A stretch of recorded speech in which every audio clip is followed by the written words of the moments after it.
Welcome back, Home Wizards here. I'm Cindy Dole. And I'm Eric Stroman. And is it going to be a bottle of red, or is it a bottle of white, or maybe both? Maybe a little both, well, everything. You know, Thanksgiving is that time where you are not only planning the menu, but then you're planning, well, what kind of wine will complement the feast? And I'm never really sure, is it red or white for turkey? I think it's whatever you like. Yeah, I think. I mean, why not? I think we've evolved to that. I mean, you know, the whole bit about having white with fish. I mean, sure. You'll drink red with fish. I rarely drink white wine. I don't know. I mean, there's so many good ones. So with that, we check in with my buddy H.K. Hedlund with Red Carpet Wine in Glendale. He always has some great, not only great selections, but just some great answers and ideas. So H.K., thanks for taking time out from what I know is a very busy time for you, right? Absolutely. It's busy today? What are people saying as they're coming in? Is there a frenzy? There is building to be a frenzy. What we've seen over the last couple years is people are waiting a lot more till the last minute. Even the most organized listeners of your show will probably be holding off a little bit because they want to hold on to their money as late as possible, and then they realize they've got to put on a good show for Thanksgiving and make sure they present the best absolute dish to their guests. Mm-hmm. So what do you think? What are we going to get this year? What's the most popular choice for folks to get a bottle of wine for Thanksgiving? Well, I think along the lines of Pinot Noir, both French red Burgundies and domestic Pinot Noirs are always going to be the hot ticket. But just as you were talking about the different things you have with red wine and white wine, we encourage and see a lot of our customers coming in and thinking outside the box a little bit, and I think that's a good thing because there's a lot of different varietals out there that can really go well with turkey and all the accompaniments. And there's some neat Syrahs out there. There's some neat Rhone varietals. I tend to recommend myself during what I consider, obviously a uniquely American holiday. I tend to encourage people to go for the domestic side of things, and there's just some absolutely fabulous choices out there, and I encourage people looking beyond the everyday Pinot Noirs and looking at some of your lighter Syrahs and Grenaches and things like that that can really make a big difference in your meal depending on what you choose and if you do your homework. Do you think that because the meal is such a heavy meal, and I mean, we start eating, sometimes people start eating at noon, right? Or maybe 3, and when you add wine to that, I mean, and the tryptophan, I mean, people are starting to nap out before it even becomes, sunset. So how do we pace ourselves with some elegant choices? Maybe there's a champagne or a bubbling wine to have for appetizers, so that, so there's layers of things that can happen, and we aren't just getting, just schnockered. We want to pace ourselves. Well, I would have to say that it relies on the individual, and it really relies on the host who is planning the festivities and planning the order as in which things go. And it's important, I think, that you serve that with kind of pacing yourself in mind and true mixing it up a little bit, a little bubbly.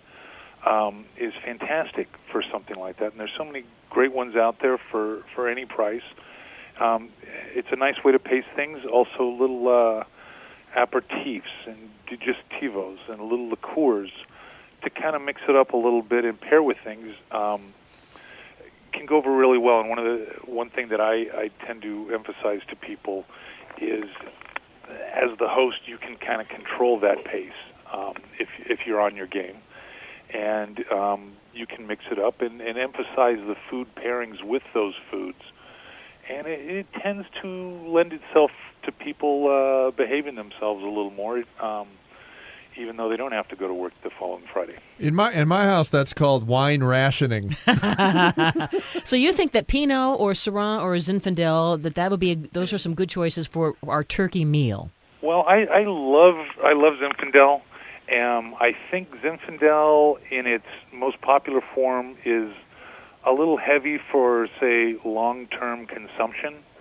There can be some beautiful ones, some great choices. Name some.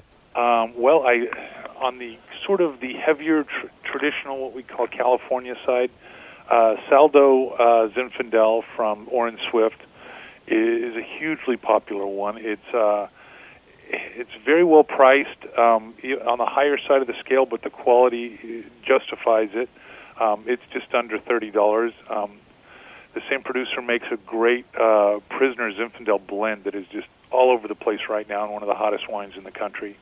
Those are very nice on the heavier, more traditional style Zinfandels. One of my favorite and something I'm considering serving, though I haven't made my decision yet. I have so many choices. Heights makes a wonderful Zinfandel that could almost pass itself off as a lighter Cabernet Sauvignon. And there's some beautiful, both a mix of what I've mentioned are some of the new school wineries in Napa Valley that are really making their marks, and the Heights is one of your old school traditional ones that just keeps delivering. And Thanksgiving being a traditional holiday, I think people like to look at those things that, those names that they've seen over and over. They're kind of American icons, if you will. Now, you mentioned Syrahs before. What would be a good Syrah choice? Well, I think I've got a couple here on my list that I did a little homework before I talked to you guys. I really like the Khazar Syrah. It's a Central Coast Syrah that really, for under $20, just has one of those wines that has a little something for everybody. It's got the weight and the power and the fruit that a lot of the Cabernet type crowd likes, and yet it's got the subtleties of the type of things that a Pinot Noir person might like. It's not overpowering, and it's really something worthwhile to give it a try. There's some fantastic Côte de Rhônes out there, which are typically the Grenache, Syrah, Mourvedre blends, both French and domestic. One thing that I'm almost positive I'm going to pour will be a Palatard Côte de Rhône 2009 for $13. It's absolutely fabulous, and it has, like I said, it's got enough weight to not make people think that it's a wimpy wine, and at the same time it'll go really well with some of the lighter aspects of, say, your white meat. And it's $13? Wait, say that again. Palatard what? What was it? Domaine Palatard Côte de Rhône. Okay.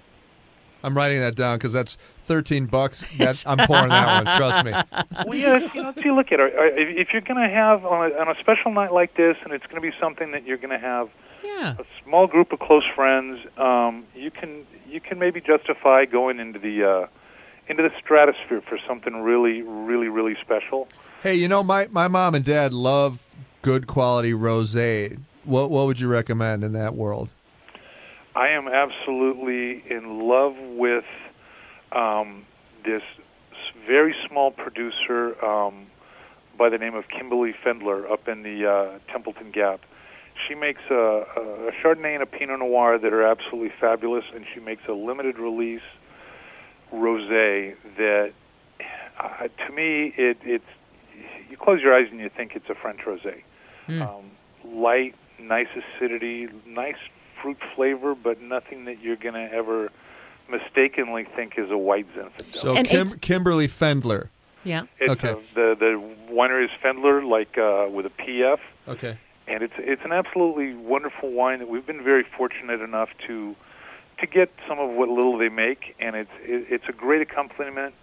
HK, we only have a couple more seconds, just quickly for the dessert. A lot of people wanted me to ask you about sherry. Is there a cream sherry or something like that to just kind of tap off the evening you'd suggest? Well, I think sherry's lovely. I think a lot of people are going away from it, thinking it's kind of old-fashioned. Uh-huh. I've got a few things that I think are absolutely fabulous.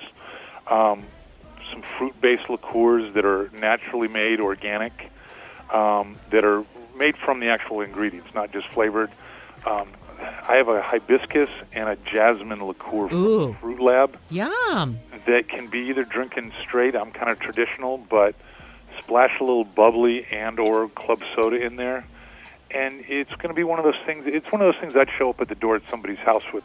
And, We're not leaving. Hey, when we're off air, give me your address. I'm coming to your house for Thanksgiving. All right, by the way. HK Hedlund, that's our Red Carpet Wine in Glendale. You can check them out there. And boy, that hibiscus liqueur sounds great. All good stuff. I Thanks, can't HK. believe A lot of Good good to be with you. advice. All right, and hey, he helped us stay on budget too.